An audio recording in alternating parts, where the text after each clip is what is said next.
A natureza é incrível, com e sem interferência humana. Quer sejam espécies animais, quer sejam vegetais, a sobrevivência tem de ser garantida a qualquer custo. E isto quer dizer que às vezes se encontram coisas muito curiosas. Os humanos conseguiram fazer uma coisa espantosa, alterar a natureza a seu favor.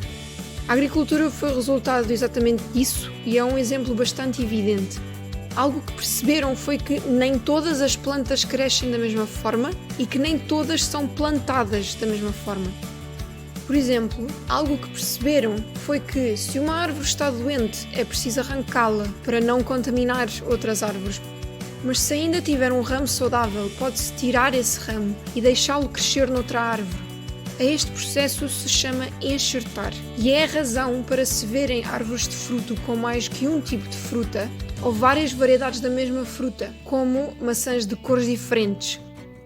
Perceberam que alguns tubérculos crescem de outros tubérculos, como é o caso das batatas e das cebolas.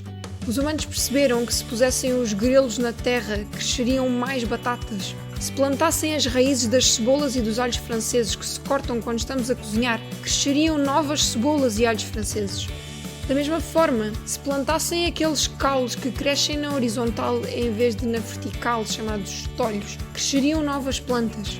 Isto é muito comum nos morangueiros, por exemplo.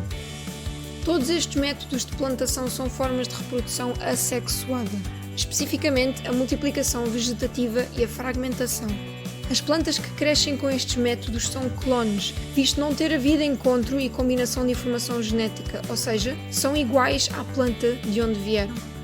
Mas agora a questão importante: qual é o interesse destes tipos de reprodução se os clones são mais sensíveis a alterações no ambiente e têm a maior probabilidade de morrer se algo mudar?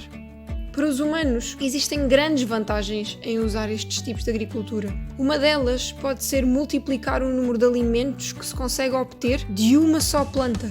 Por exemplo, se tiverem uma árvore com mais do que um caule e plantarem esse caule, nasce outra planta e assim, em princípio, consegue-se obter o dobro de alimentos que originalmente. Outra vantagem é poder aproveitar partes de plantas que ainda estão viáveis, mesmo que grande parte da planta já estiver a morrer ou estiver doente. Demos o exemplo anteriormente de enxertar um ramo ainda saudável para outra árvore. Pode-se também aproveitar restos da culinária, como é o caso do que se corta dos legumes, e aproveitar tubérculos que se calhar já não estão tão bons para cozinhar. Se calhar não se dá tanta atenção às plantas porque não se mexem, não dá para interagir muito com elas e podem demorar muito tempo a crescer. Mas são seres fantásticos que se adaptam ao ambiente tal como os animais. Simplesmente estão mais quietas.